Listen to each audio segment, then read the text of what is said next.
Bismillahirrahmanirrahim. Assalamualaikum warahmatullahi wabarakatuh. Innal hamdalillah nahmaduhu wa nasta'inuhu wa nastaghfiruh wa na'udzu billahi min syururi anfusina wa min sayyiati a'malina.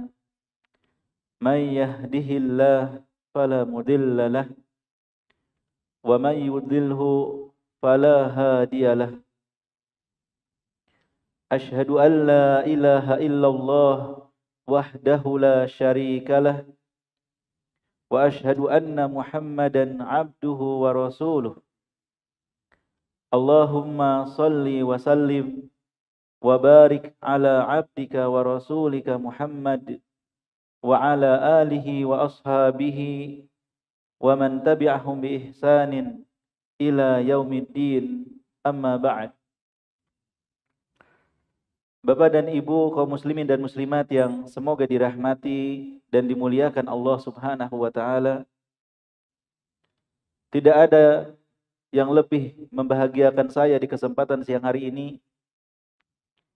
Di kesempatan yang berbahagia ini Allah mudahkan kita untuk bersama-sama menuntut ilmu syar'i, bersama-sama mempelajari kitabullah dan sunnah Rasulullah sallallahu alaihi wasallam. Di saat sebagian saudara kita banyak yang tersibukkan dengan urusan duniawinya semata. Sebagian saudara kita ada yang tidaklah dia bangun tidur kecuali mengingat dunia. Tidaklah mengisi hari-harinya kecuali yang dikejarnya hanya dunia. Bahkan ada yang menjelang tidurnya ia tutup dengan angan-angan terhadap perkara keduniaan semata. Padahal kita semua mengetahui bahwa kehidupan dunia ini sangat sebentar sekali. Kehidupan dunia ini sementara. Sangat sedikit dibandingkan dengan kehidupan akhirat. Oleh karena itu Allah Subhanahu wa taala mencela orang-orang yang lebih mementingkan kehidupan dunia daripada akhirat. Bal tu'thirunal hayatad dunya wal akhiratu khairu wa abqa. Bahkan kalian lebih mementingkan kehidupan dunia, sedangkan akhirat itu lebih baik dan lebih kekal. Maka tidaklah kita hadir di majelis ilmu ini kecuali karena kita cinta negeri akhirat. Karena kita cinta Allah. Kita ingin berjumpa dengan Allah Subhanahu wa taala dalam kondisi yang terbaik. Dengan cara menjaga dan membersihkan hati kita. Karena di hari kiamat nanti yang selamat hanyalah mereka-mereka yang berjumpa dengan hati yang baik. Yauma la yanfa'u malu wala banun illa man atallaha biqalbin salim. Hari yang tidak lagi bermanfaat harta dan juga anak-anak kecuali yang datang dengan hati yang selamat. Semoga Allah Subhanahu wa taala menjadikan majlis kita ini ikhlas karena wajahnya semata. Menjadikan pemberat amal timbangan kita di hari kiamat nanti. Dan Bapak Ibu kaum muslimin dan muslimat yang semoga dirahmati dan dimuliakan Allah Subhanahu wa taala. Tema kita di kesempatan siang ini adalah ikhlas tanpa merasa ikhlas. Ikhlas tanpa mengklaim diri kita sudah ikhlas. Pembahasan tentang ikhlas ini tentunya sudah sangat sering kita dengar. Tetapi yang jadi masalah adalah betapa sulitnya ikhlas tersebut. Ma'alajtu syai'an, kata Imam Sufyan Ats-Tsauri rahimahullah. Ma'alajtu syai'an asyaddu alayya min niyati. Aku tidak mengobati sesuatu yang lebih sulit daripada mengobati niatku. Mengikhlaskan itu sulit. Sehingga sebagian salaf mengatakan ikhlasus sa'ah najatul abad. Walakinnal ikhlas aziz. Kalau bisa ikhlas sekali aja, insya Allah selamat. Tapi sayang, ikhlas itu sangat sulit. Ya, ikhlas itu sayangnya sangat sulit. Maka dengan memohon taufik kepada Allah Subhanahu wa taala, kita akan bersama-sama mengkaji terkait dengan keikhlasan ini. Apa yang dimaksud dengan ikhlas? Gambarannya seperti apa? Ya, prakteknya itu seperti apa? Kemudian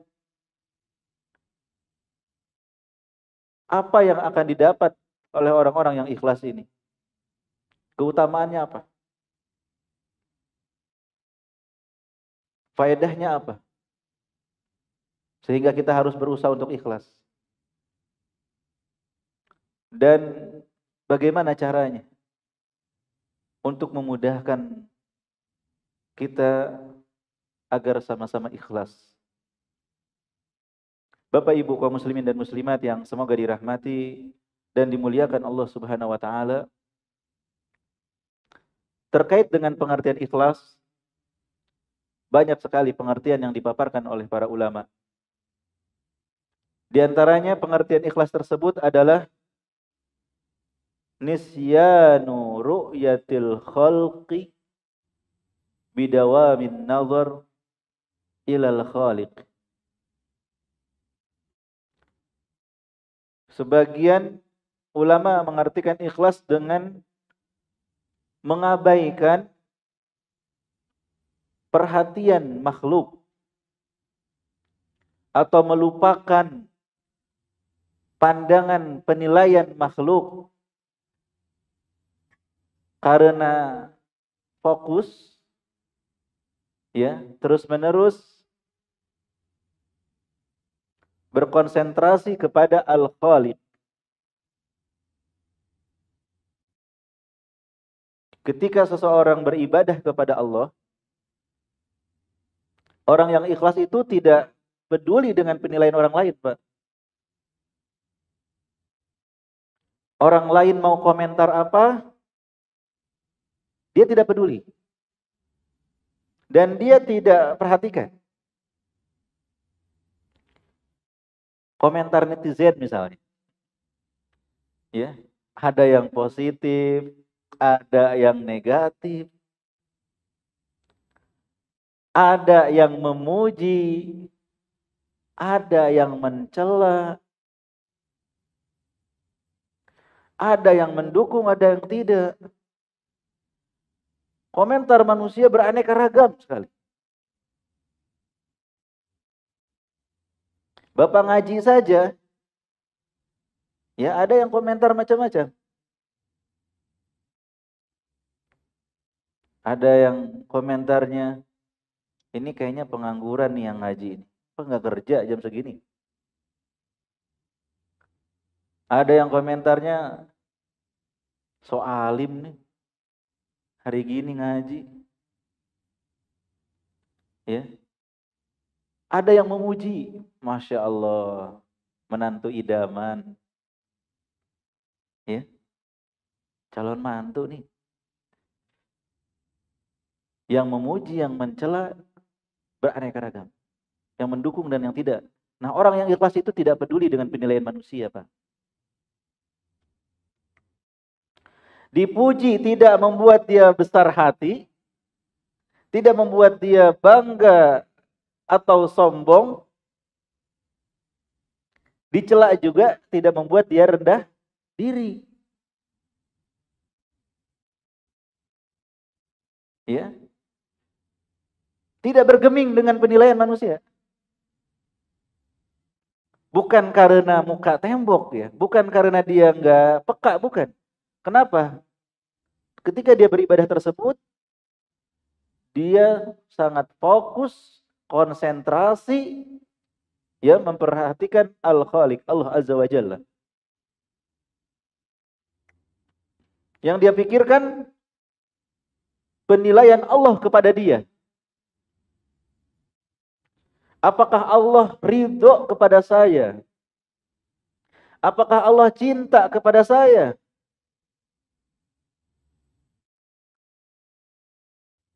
Dia mengharapkan balasan dari Allah.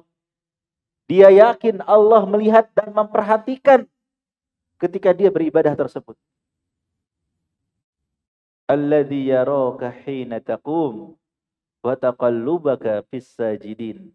Allah yang melihat engkau ketika engkau berdiri salat dan merubah posisimu, ya sujud dan lain sebagainya. Benar-benar yakin, ya, Allah Subhanahu wa taala melihat dan menyaksikannya dan akan membalas.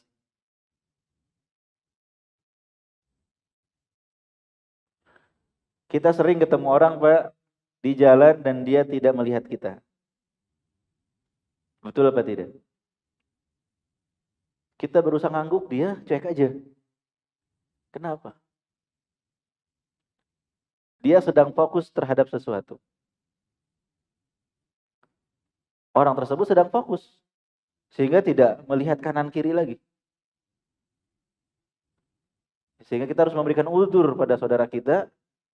Jangan mengira dia sombong, jangan mengira dia kok ya tidak peduli dengan temannya. Mungkin dia sedang fokus, sehingga tidak sadar ketika berpapasan nggak melihat. Pandangannya ke depan, tetapi dia sedang fokus kepada sesuatu. Orang yang ikhlas fokus kepada Allah Subhanahu wa taala. Yang dia pikirkan penilaian Allah Subhanahu wa taala. Dia nggak peduli lagi nilai orang. Mau dipuji, mau dicela, sama saja bagi dia. Berbeda dengan orang-orang yang semangat kalau dipuji.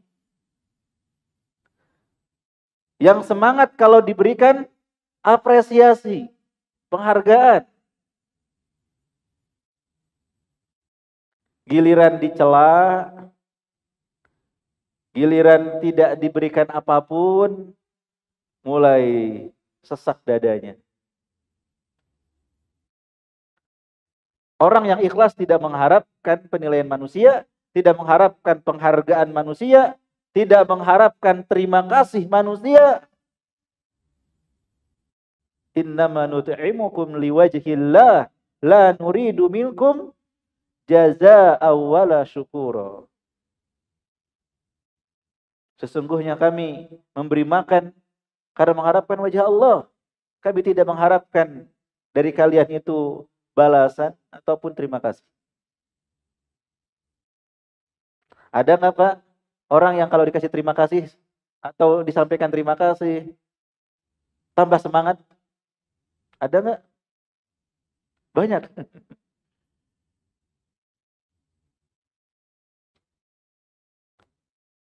Terima kasih, tambah semangat dia berbuat. Kalau kita nggak terima kasih, besok-besok nggak ada lagi. Bukan cuma penglihatan, penilaian, atau pujian dari manusia, bahkan segala perkara-perkara dunia lainnya. Dia tidak pedulikan.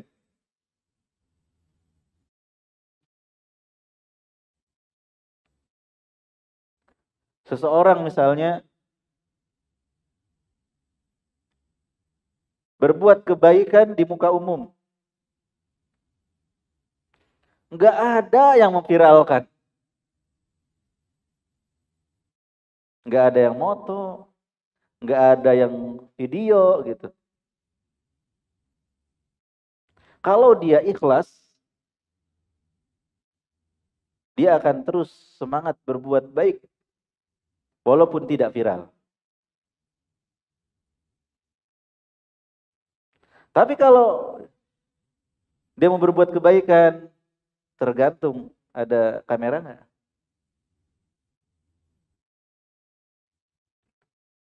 Tergantung komentar. Kalau komentarnya banyak dan bagus positif, besok lagi.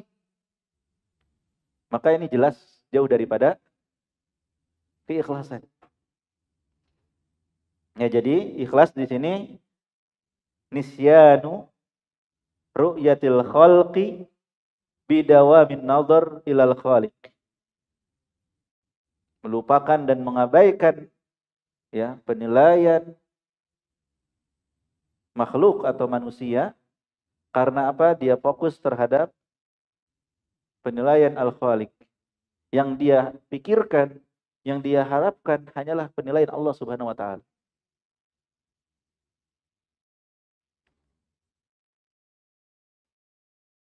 Bagaimana kalau kita sudah ikhlas,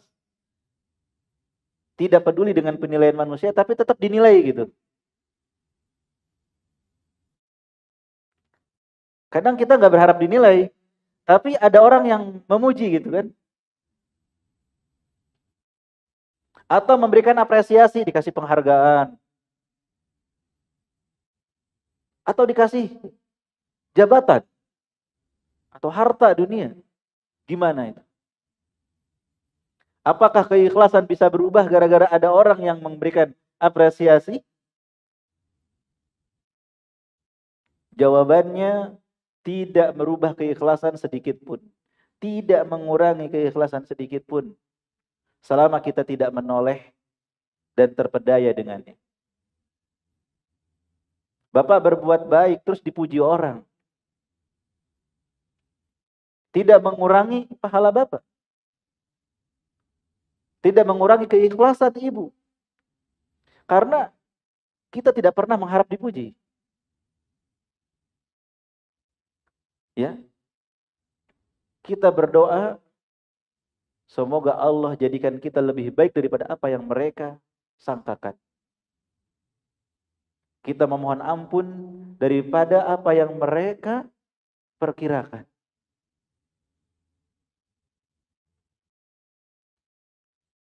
Seperti perkataan seseorang dipuji, Allahumma gfirli bima yaqulun waj'alni khairan mimma yadhunnun. Ya Allah, ampunilah aku dari apa yang mereka ucapkan dan jadikanlah aku lebih baik daripada apa yang mereka sangkakan. Karena mereka itu memuji ketika Allah menutup aib kita.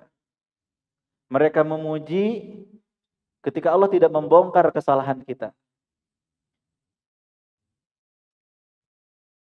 Mereka-mereka yang memuji itu nggak tahu hakikat diri kita sebenarnya. 24 jam kita mereka nggak tahu. Mereka hanya memuji ketika melihat kita beberapa menit saja. Bahkan sebagian orang memuji hanya karena satu foto saja. Satu video saja dipuji. Nggak tahu bagaimana di belakang itu. Hanya Allah yang tahu. Makanya kita mohon ampun atas pujian-pujian orang-orang yang nggak tahu tentang kita ini. Dan kita berharap semoga persangkaan mereka menjadikan kita lebih baik. Ya, kita lebih baik daripada apa yang mereka sangkakan. Jangan justru kita menikmati pujian mereka yang jahil tersebut. Ya, emang begitulah. Saya nggak mau dipuji sih. Tetapi memang begitulah kenyataannya. Berhak saya dipuji. Akhirnya terjerat kita dengan pujian orang. Oleh karena itu, kalau ada yang memuji di depan kita, ya, kita dianjurkan, tapi jangan dipraktekkan ya. Lempar dengan pasir. Ini sebuah, kata ulama, maksudnya adalah sebuah sikap bukan menikmati pujian tersebut, apalagi mendukung orang yang memuji tersebut, tapi sikap berlepas diri. Gitu. Karena orang yang memuji itu bisa menjadikan kita celaka. Ya, hidungnya semakin besar, kepalanya semakin tinggi, padahal dosa banyak. Tapi tergiur dan tertipu oleh pujian-pujian manusia. Ya, jadi jangan kita nikmatin, kita malah justru memohon ampun pada Allah dan berharap kita lebih baik daripada apa yang mereka sangkakan. Dan jika pujian itu tidak ada pada diri kita, kita sebaiknya mengatakan apa adanya. Misalnya, Anda puasa ya, dari tadi kok nggak minum gitu. Jangan cuma senyum. Lupa kalau ini hari Sabtu gitu kan. Jangan cuma senyum. Kalau kita memang lagi nggak puasa, kita bilang, tidak, saya lagi nggak puasa. Tadi belum haus aja. Begitu. Ini kebetulan mau minum ya.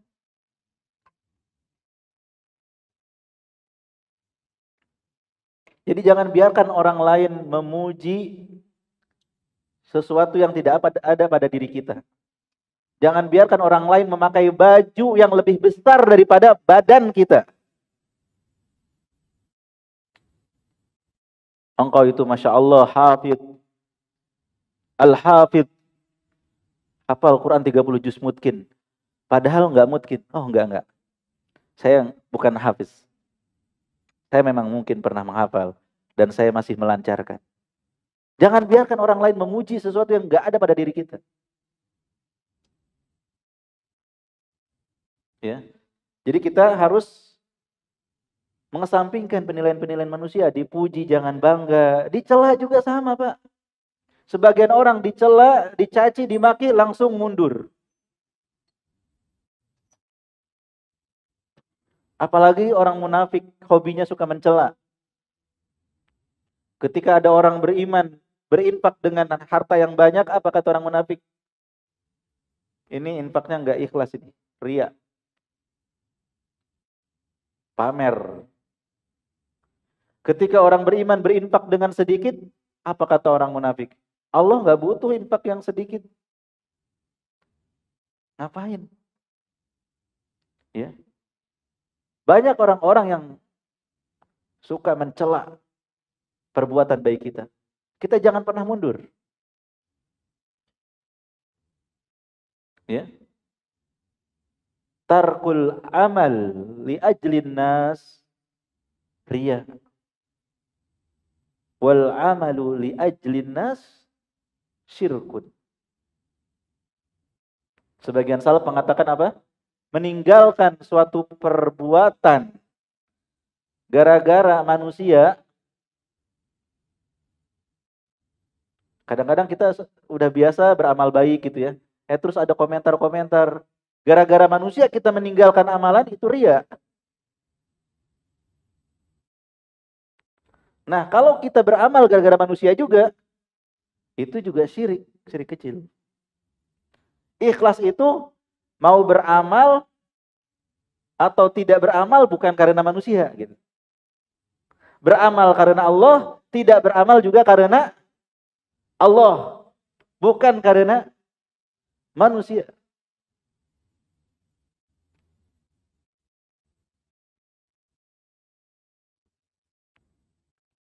Ada seseorang terbiasa sholat di shaf pertama. Hampir tidak pernah ketinggalan sholatnya di shaf pertama itu. Berarti dia rajin banget. Suatu ketika dia sholat di shaf belakang. Mungkin karena terlambat atau apa. Tiba-tiba dia merasa malu dengan keterlambatan. Merasa nggak nyaman. Merasa orang-orang memperhatikan dia gitu. Saat itu dia sadar. bahwa dia di saf pertama merasa nyaman dengan merasa diawasi oleh manusia.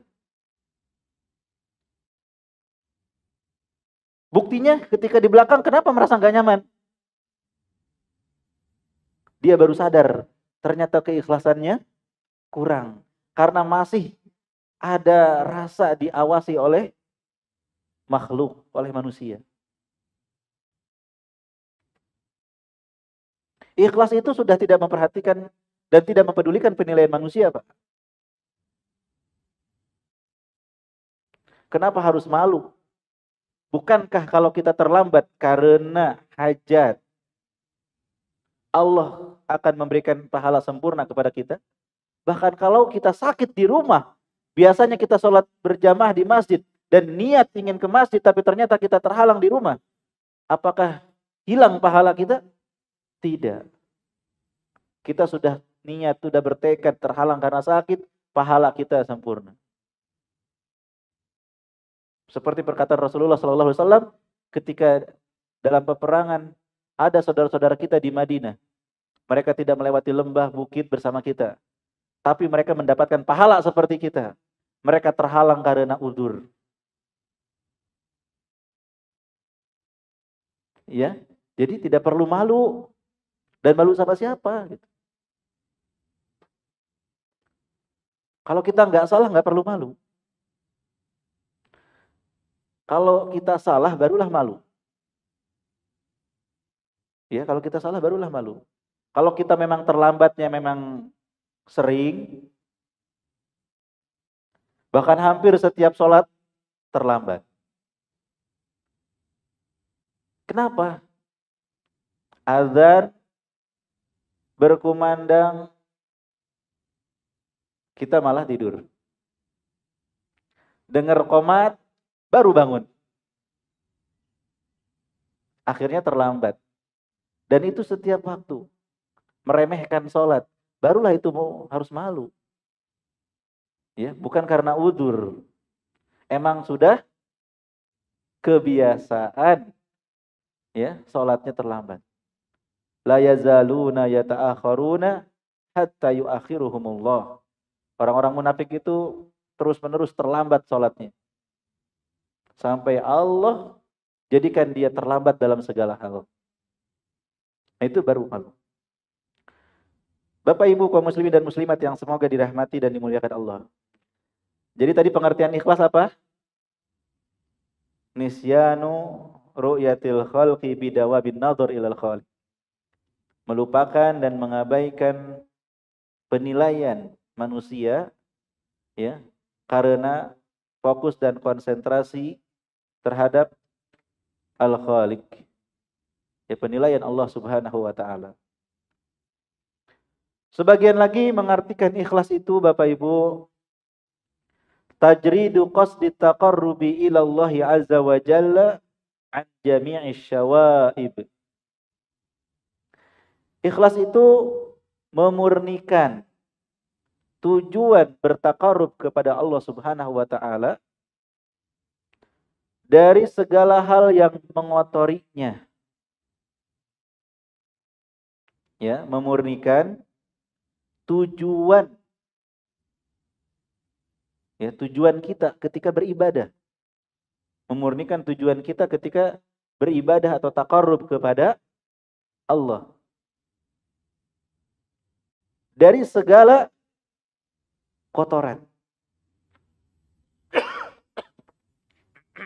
Dari segala hal yang mengotori tujuan tersebut.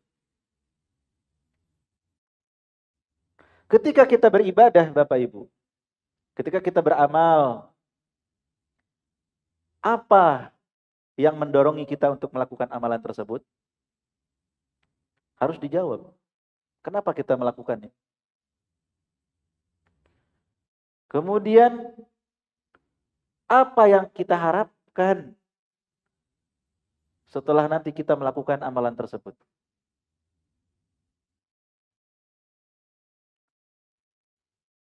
Jawabannya ada dalam sabda Nabi Shallallahu Alaihi Wasallam ketika menjelaskan tentang puasa.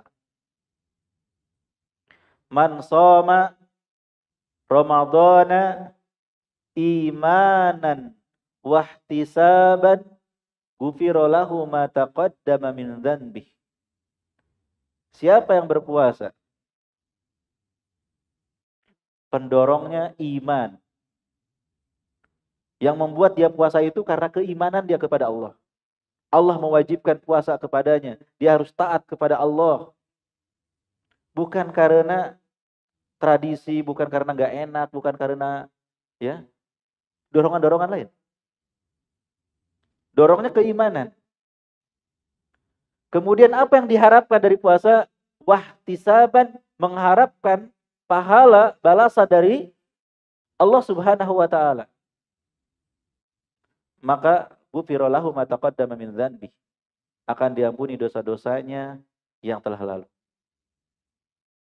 Nah, ketika kita melakukan amalan, amal soleh, kebaikan, itu kita memiliki tujuan-tujuan.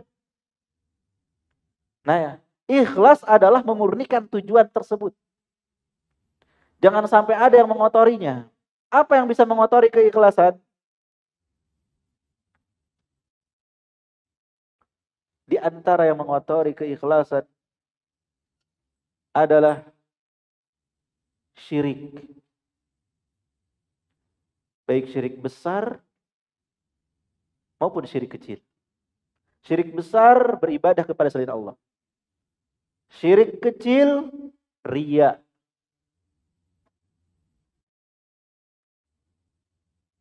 Ya, riya. Ingin dilihat oleh manusia, ingin dipuji oleh mereka, itu riya, mengotori tujuan kita. Kemudian juga sum'ah, ingin didengar oleh manusia. Nggak puas kalau orang nggak dengar gitu. Kebaikan kita harus diperdengarkan.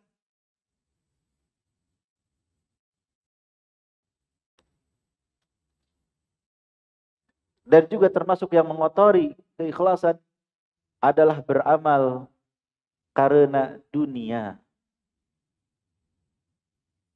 Beramal karena ingin dapat tahta, jabatan, kedudukan.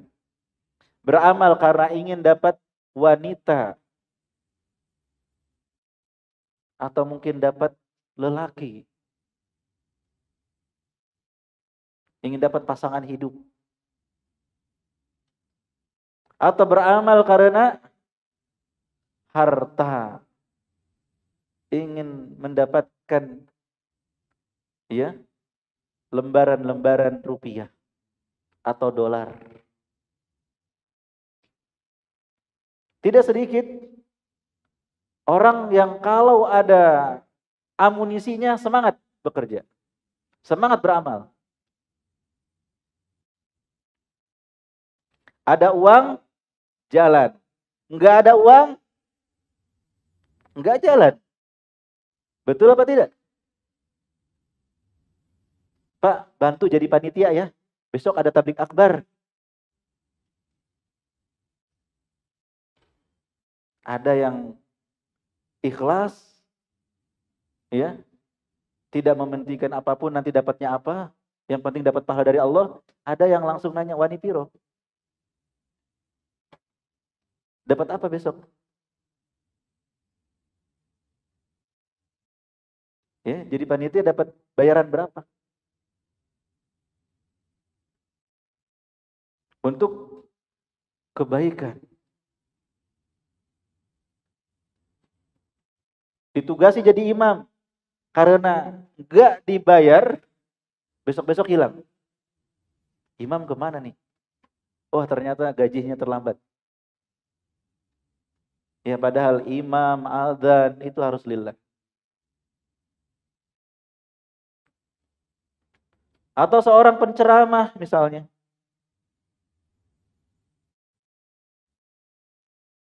Kalau selesai dikasih amplop, besok datang lagi. Kalau nggak dikasih amplop, besoknya diundang nggak ada lagi. Hanya bergerak kalau ada dunia. Ya. Jadi tujuan itu harus hilang. Tidak boleh ada yang mengotorinya. Bapak Ibu menuntut ilmu, apa tujuannya? Harus murni karena Allah. Gitu. Nggak boleh ada tujuan-tujuan lain. Barulah itu disebut dengan ikhlas. Berkata Imam Ahmad rahimahullahu ta'ala, al-ilmu la ya'diluhu syai'un liman akhlasat niyatuhu. Ilmu itu tidak ada tandingannya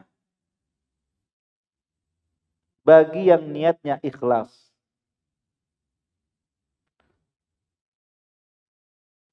Banyak Pak orang yang menuntut ilmu tapi nggak ikhlas banyak. Oleh karena itu para ulama banyak mengingatkan tentang ikhlas dalam menuntut ilmu. Ilmu itu nggak ada tandingannya bagi yang niatnya ikhlas. Fasuila kaifa ikhlasuhu. Ditanya para muridnya itu bertanya kepada Imam Ahmad, bagaimana ikhlas dalam menuntut ilmu? Ayyan wiya li raf'il jahli an nafsihi wa an ghairihi. Ikhlas dalam menuntut ilmu itu dia berniat untuk menghilangkan kebodohan dari dirinya dan menghilangkan kebodohan dari orang lain. Saya ini tidak memiliki ilmu, jahil. Maka saya datang ke majelis ilmu untuk mendapatkan ilmu. Supaya hilang kebodohan dari diri saya. Yang tadinya tidak tahu menjadi tahu. Karena tidak ada seseorang yang dilahirkan dalam keadaan berilmu. Kata Umar bin Abdul Aziz rahimahullah, ta'allam falaisal mar'u yuladu aliman. Belajarlah karena seseorang tidak ada yang dilahirkan dalam keadaan berilmu. Maka saya harus belajar supaya saya nggak bodoh. Setelah kita nggak bodoh, kita beramal dengan ilmu. Lihat saudara kita, lihat keluarga kita, ayah ibu kita, anak-anak kita, kakak adik kita, paman bibi kita, kerabat dan tetangga kita, kaum muslimin di sekitar kita. Kebanyakan mereka jahil juga yang seperti dulu kita. Maka kita harus hilangkan mereka dari kebodohan. Kita berniat seperti itu. Mengharapkan pahala dari Allah Subhanahu wa ta'ala. Karena pahala menuntut ilmu ini sangat besar. Man salaka tariqan yaltamisu fihi ilman, sahalallahu lahu bihi tariqan ilal jannah. Barang siapa yang berjalan untuk menuntut ilmu, seperti yang Bapak Ibu lakukan, maka Allah akan mudahkan baginya jalan ke surga. Semoga Allah masukkan kita semua ke dalam surganya, amin. Kita menuntut ilmu karena ingin masuk surga, Bapak Ibu. Kita juga menuntut ilmu tujuannya ingin membela syariat. Ingin menjaga syariat. Karena tidak sedikit orang yang berbicara tentang Islam dan dia tidak mengerti tentang Islam. Sehingga mengatakan perkara-perkara yang ajaib, yang bertentangan dengan Al-Quran dan Sunnah. Maka kita datang menuntut ilmu untuk menjaga syariat ini. Yang mana tanggung jawab untuk sampai ilmu ini kepada anak cucu kita ada di pundak kita. Nah Bapak Ibu, ya ikhlas itu murni tujuannya. Kalau ada orang menuntut ilmu ingin dipuji, kalau ada orang menuntut ilmu ingin disebut alim, ya, ingin mendapatkan harta dunia atau jabatan, ingin mendapatkan jodoh supaya cepat, ya, dan tujuan-tujuan lainnya, maka itu belum ikhlas. Itu belum ikhlas. Dan resikonya Bapak Ibu, orang yang menuntut ilmu tanpa keikhlasan, ilmunya tidak akan berkah dan sulit masuk ke dalam hatinya. Sebagaimana perkataan Imam Ad-Daruqutni rahimahullahu ta'ala, talabnal ilma li ghairillah fa aba ayyakuna illa lillah. Dulu kami pernah menuntut ilmu bukan karena Allah. ilmu pun enggan masuk. Ya, sulit kami serap sampai kami ikhlaskan karena Allah, barulah ilmu itu masuk. Ya, jadi kalau ada orang yang bertahun-tahun mengaji tapi ilmunya nggak nambah-nambah, nggak berubah sikapnya, coba cek keikhlasannya. Jangan-jangan selama ini menuntut ilmunya kurang ikhlas.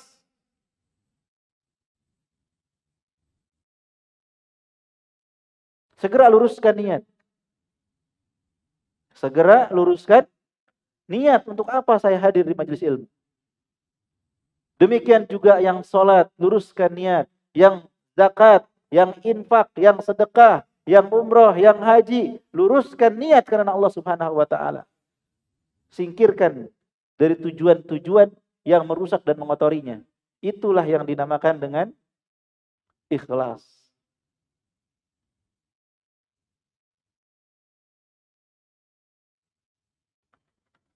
Kemudian Bapak Ibu kaum muslimin dan muslimat yang semoga dirahmati dan dimuliakan Allah Subhanahu wa taala, untuk memahami gambaran ikhlas kita simak ya pemaparan dari para ulama kita. Sebagian mereka mengatakan al-mukhlisu man yaktumu hasanatihi kama yaktumu sayyiatihi. Orang yang ikhlas itu adalah orang-orang yang menyembunyikan kebaikannya sebagaimana dia menyembunyikan keburukan-keburukannya. Ada nggak orang yang sering mengumbar keburukan? Hampir tidak ada kecuali orang yang sangat parah keburukan, yang tidak ingin diampuni oleh Allah.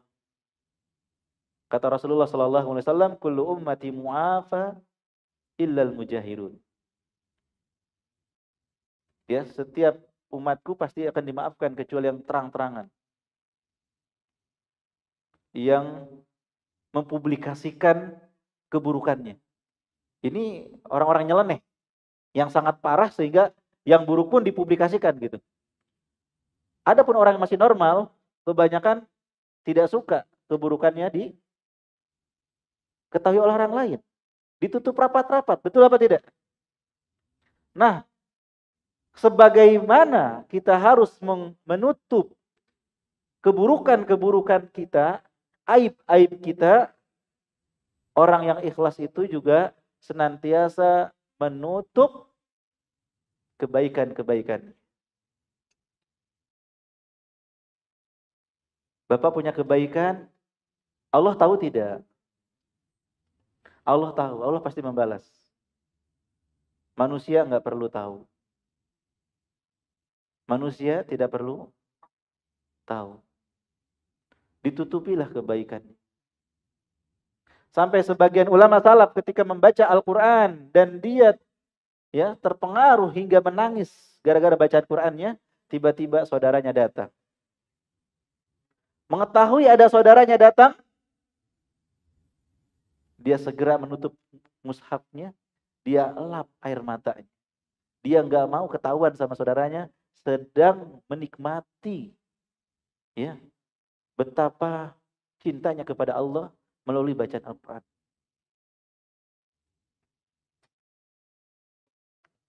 Sebagian kita tadinya nangisnya pelan, ada orang lain dikencengin. Mumpung lagi khusyuk ini. Ya, khusyuk harus dipublikasikan. Sebagian mereka nangis harus diketahui oleh orang-orang. Ya. Usahakan untuk ditutupi.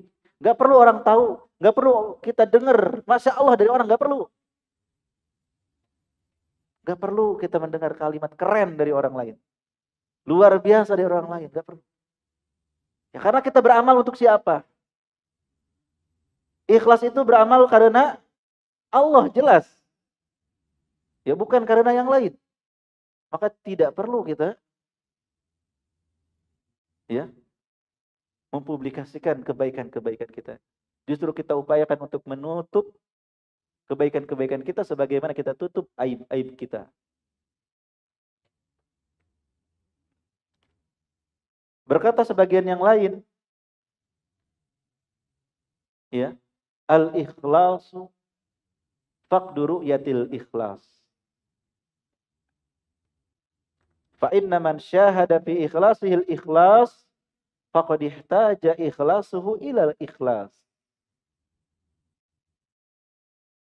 Ikhlas itu yang kita jadikan tema nih di kesempatan siang ini adalah ketika seseorang tidak merasa dan tidak menganggap atau mengklaim dirinya ikhlas. Ya. Ikhlas itu adalah ketika tidak merasa telah berbuat ikhlas.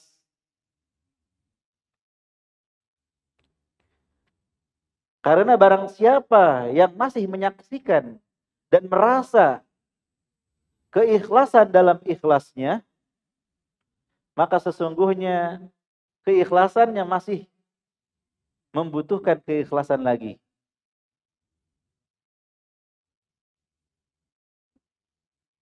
Dipahami nggak nih? Banyak kata ikhlasnya ya. Ikhlas itu ketika seseorang tidak merasa ikhlas.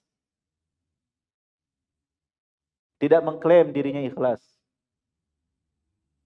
Karena barang siapa yang merasa saya sudah ikhlas, maka sesungguhnya keikhlasannya dia itu butuh lagi keikhlasan. Keikhlasan itu bukan sesuatu yang harus dipamerkan.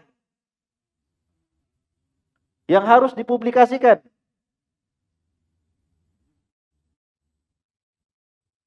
Maaf teman-teman, saya posting keikhlasan saya gitu. Saya ikhlas, judul.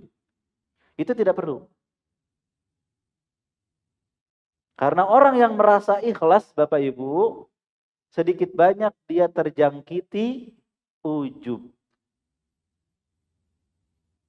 Saya mah ya, bertahun-tahun kerja di sini nggak pernah menerima gaji. Kenapa? Karena saya ini ikhlas. Masya Allah, Bapak benar-benar ikhlas. Nah, Pak kalau benar-benar ikhlas gak perlu diumbar keikhlasannya. Gak perlu orang lain tahu dari mulut kita kalau kita ini ikhlas gitu. Kalau sampai kita itu merasa ikhlas begitu, maka keikhlasan kita butuh keikhlasan. Jangan sampai ada rasa ingin dipuji karena telah ikhlas gitu. Jangan sampai karena kita ikhlas, kita ingin orang lain tahu kita ini ikhlas.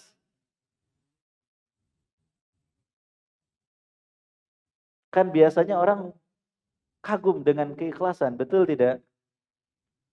Masya Allah luar biasa, ini benar-benar orang yang ikhlas. Nah hati-hati Pak. Ikhlas itu murni, tidak ada rasa ujub, rasa bangga sedikit pun dengan keikhlasannya.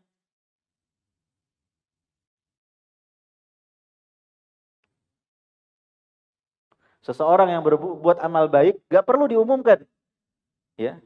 Bagi yang menerima kebaikan saya tidak perlu membalas, tidak perlu berterima kasih karena saya memang sudah ikhlas dari awal.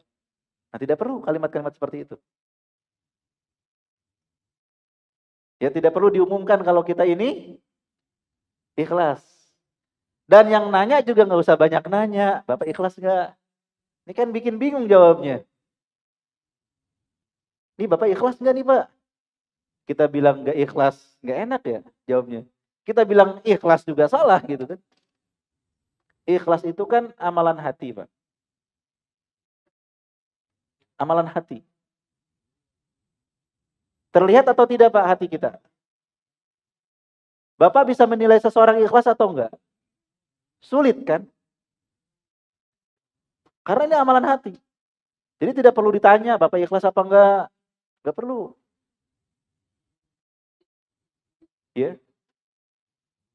Kalau orang aku ikhlas, itu juga belum tentu ikhlas. Karena ini masalah hati gitu.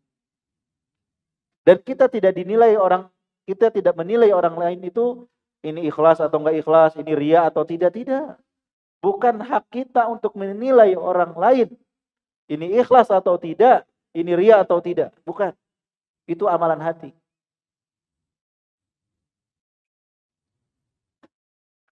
Makanya orang munafik itu suka berprasangka buruk kepada orang beriman. Tadi berinfak banyak, gak ikhlas nih kayaknya. Pamer ini, ria nih. Begitu, Pak. Padahal apakah orang munafik itu membelah hati orang beriman? Sehingga dengan mudahnya menuduh enggak ikhlas, pamer, ria gitu. Ya kalau Bapak lihat ada orang berbuat baik, jaga hati Bapak. Ya ibu-ibu, jaga hati ibu-ibu. Jangan pernah berprasangka buruk kepada orang beriman, nuduh mereka enggak ikhlas atau pamer atau ria. Karena itu urusan mereka dengan Allah Subhanahu wa ta'ala. Nah, kita yang penting jangan ujub dengan keikhlasan kita. Ya seperti tadi, yang tidak menerima gaji misalnya, ya tidak perlu dia publikasikan. Karena saya ikhlas, saya tidak mau menerima itu. Ya cukup dia tidak terima dan dia mengharapkan pahala dari Allah Subhanahu wa ta'ala. Jadi gambaran keikhlasan itu adalah ketika seseorang terjaga hatinya ya dari ria, sum'ah, ujub, bangga, apalagi sombong. Kemudian sebagian juga mengatakan bahwa mengikhlaskan niat suatu amalan itu lebih sulit daripada melakukan seluruh amalan. Ya. Seluruh aktivitas. Kita sedang menuntut ilmu. Mengikhlaskan kita sedang menuntut ilmu itu lebih sulit daripada melakukan berbagai macam ketaatan yang banyak gitu. Oleh karena itu, selain kita memperhatikan kuantitas dalam ibadah, harus kita perhatikan kualitasnya. Kualitas dalam ibadah dilihat dari dua hal.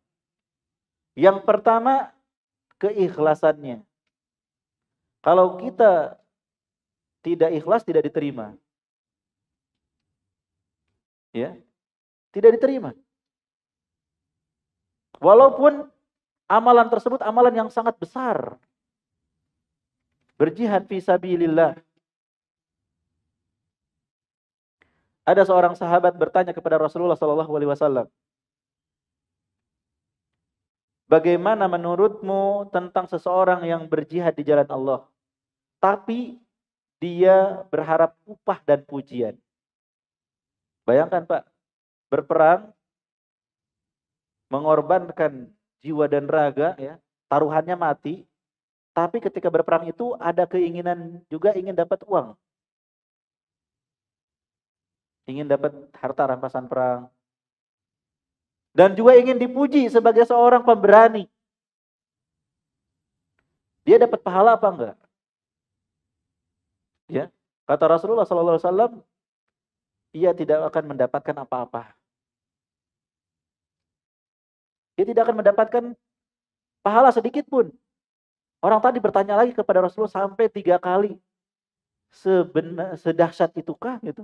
Ini orang udah ikut berperang, Pak. Cuman ketika berperang dia berharap ada harta yang dia dapatkan. Ingin dapat pujian karena dia sebagai pemberani. Ternyata kata Rasulullah, Innallaha azza wa jalla la yaqbalu minal amali illa ma kana lahu khalisan wabtagha bihi wajhah. Sesungguhnya Allah Subhanahu wa taala tidak menerima suatu amalan kecuali jika dikerjakan murni karenanya dan mengharap wajahnya saja.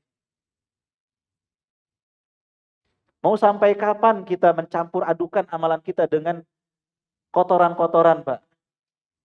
Kapan saatnya kita mulai ikhlas? Kita ini kan butuh pahala, Pak.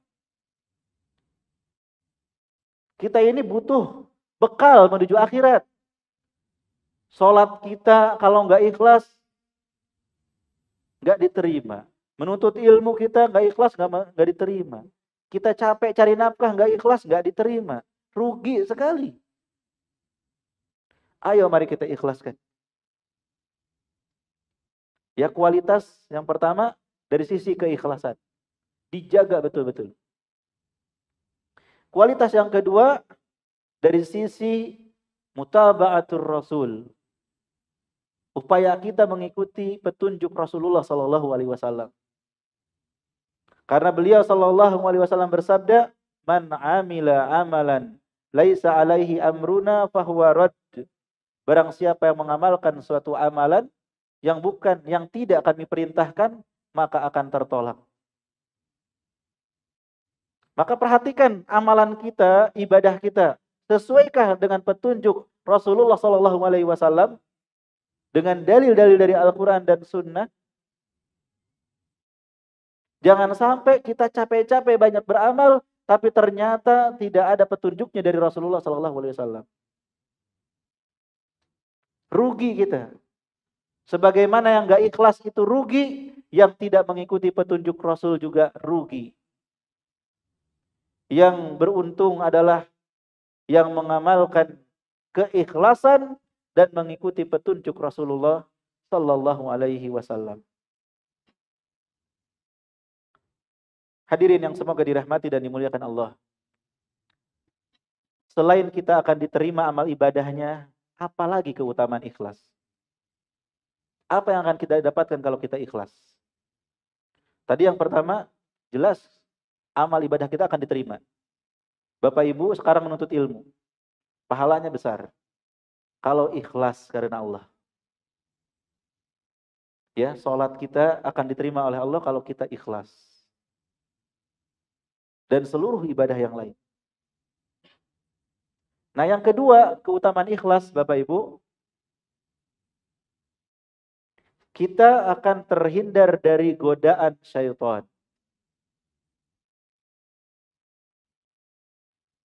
Ketika iblis berjanji akan menggoda manusia, Allah ceritakan pernyataan iblis dalam surat Shad ayat 83, illa ibadakal mukhlasin. Illa ibadaka minhumul mukhlasin. Kecuali hamba-hambamu yang selalu ikhlas. Iblis gak akan bisa untuk menggoda.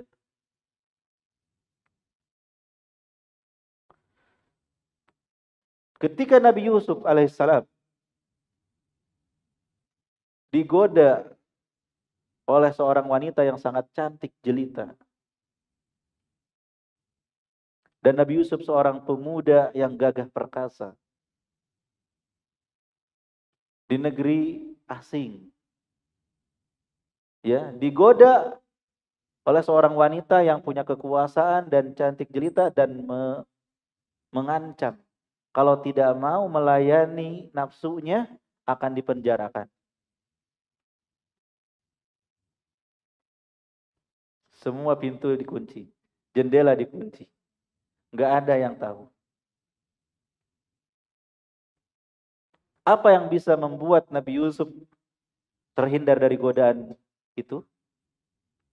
Innahu min ibadinal mukhlasin. Karena Nabi Yusuf termasuk hamba-hamba Allah yang ikhlas. Sehingga terjaga dari godaan-godaan.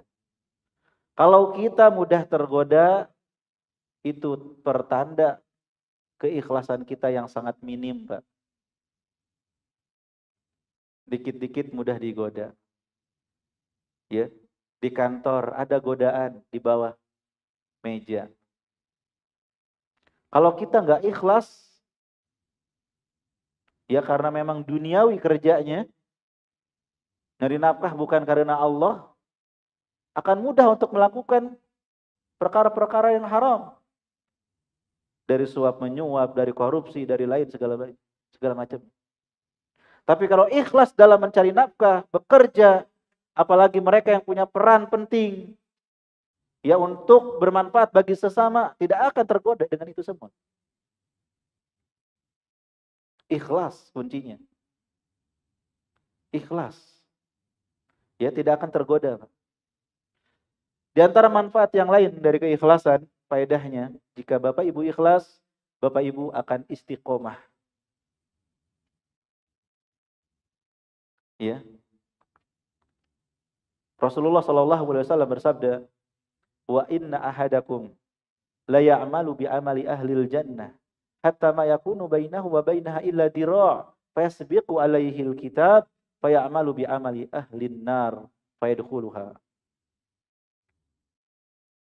Salah seorang di antara kalian ada yang beramal dengan amalan ahli surga. Kata Syekh Utsaimin rahimahullah, "Fima yabdu linnas." Ada yang beramal dengan amalan ahli surga menurut penilaian manusia. Secara zahirnya dia beramal dengan amalan ahli surga.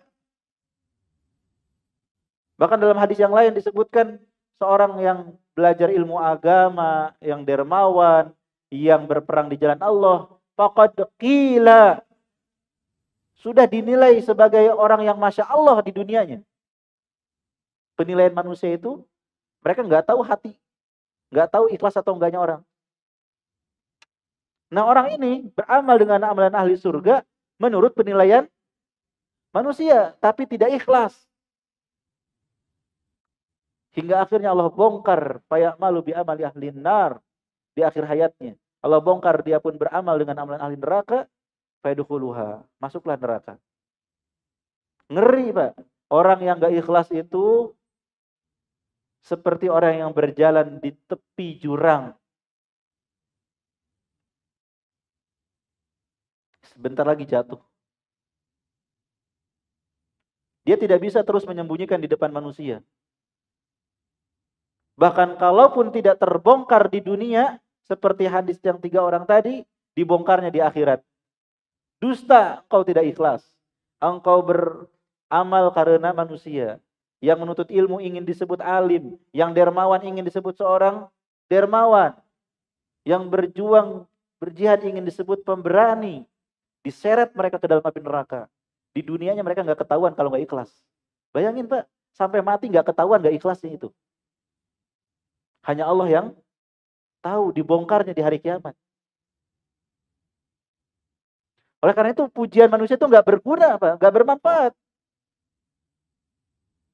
Orang muji-muji, masya Allah, luar biasa. Jika kita nggak ikhlas, Allah akan bongkar kita di dunia atau di akhirat.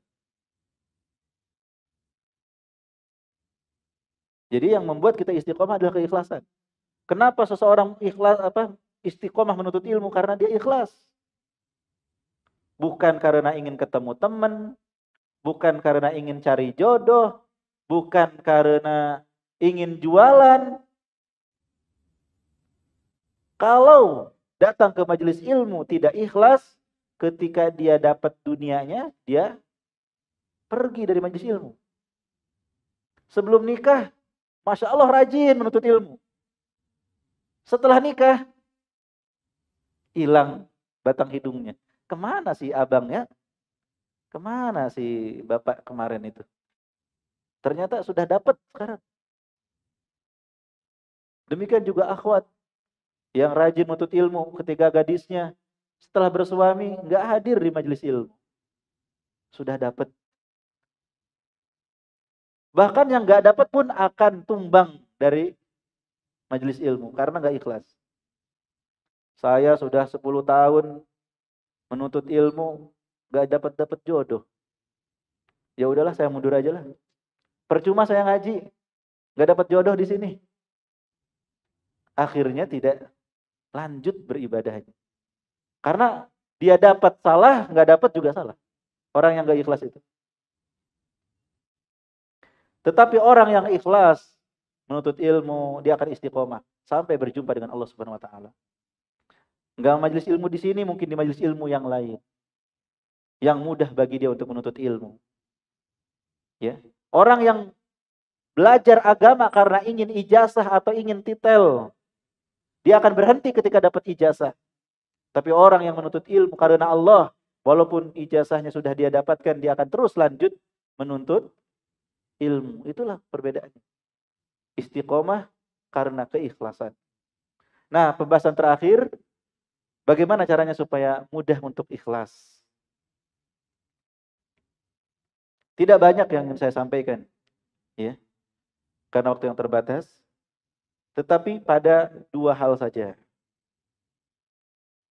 Yang pertama secara maknawi, yang kedua secara hissi. Ya. Secara maknawi, cara supaya memudahkan kita untuk ikhlas adalah dengan mencabut akar, pangkal yang membuat orang itu nggak ikhlas. Tadi yang membuat orang itu nggak ikhlas apa, Pak?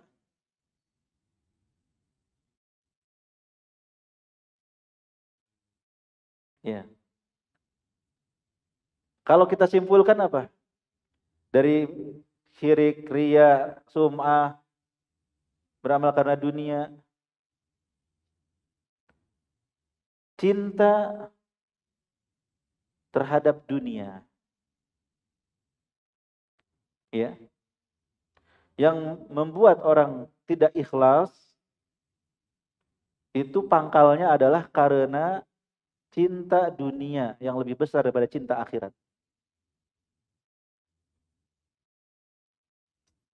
Dia sadar mungkin ya, akhirat itu beneran ada. Iman kepada hari akhir. Tetapi dia lebih cenderung kepada dunia daripada akhirat. Yang penting dunia saya dapatkan, akhirat nanti dulu. Ya, sehingga pikirannya fokusnya terhadap dunia. Kalau dia mau makan karena dunia, nggak makan karena dunia, memberi karena dunia, nggak ngasih juga karena dunia, berteman karena dunia, nggak berteman karena dunia, datang ke majelis ilmu pun gara-gara dunia, nggak datang juga gara-gara dunia. Ya, mau sholat segala macam, dorongannya dunia. Dunia saya dapat apa gitu. Sampai seorang yang saking cinta dunia mengatakan kepada ya temannya yang sering datang ke majelis ilmu, kamu tuh ngapain sih datang ke majelis ilmu? Emang membuat kamu tambah kaya? Seakan-akan ukuran itu dunia. Sampai ustadz dinilai dengan dunia. Kalau ustadznya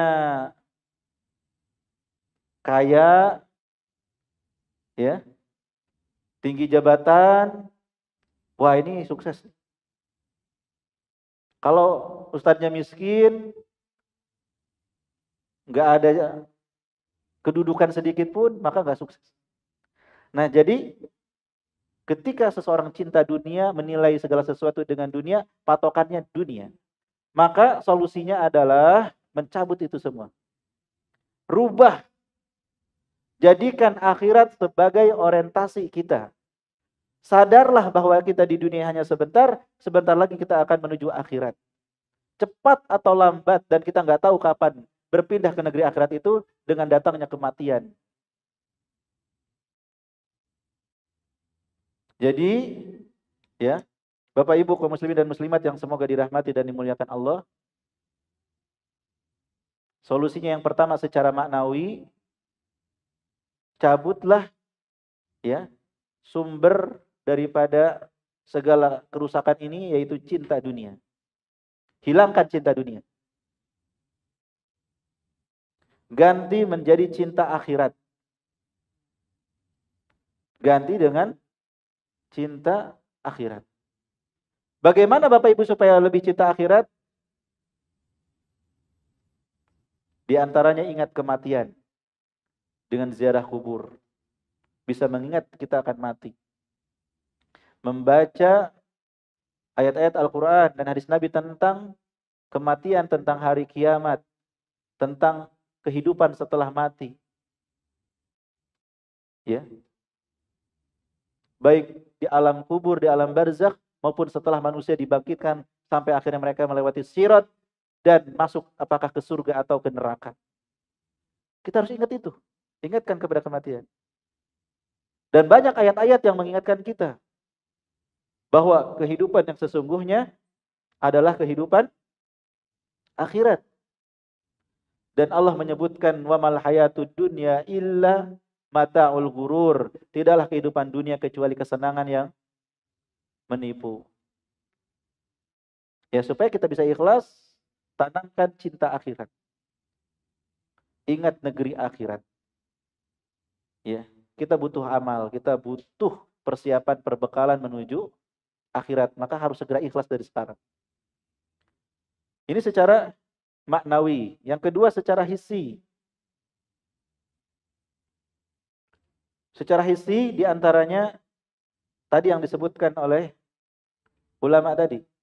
Menyembunyikan kebaikan sebagaimana menyembunyikan keburukan.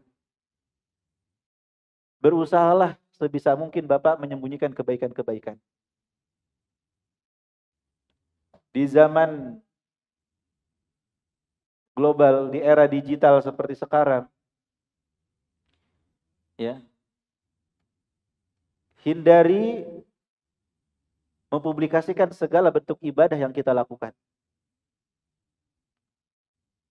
Sudah benar sholat malam, orang-orang sedang tidur, ya kan? Nggak ada yang ngelihat, kita yakin hanya Allah.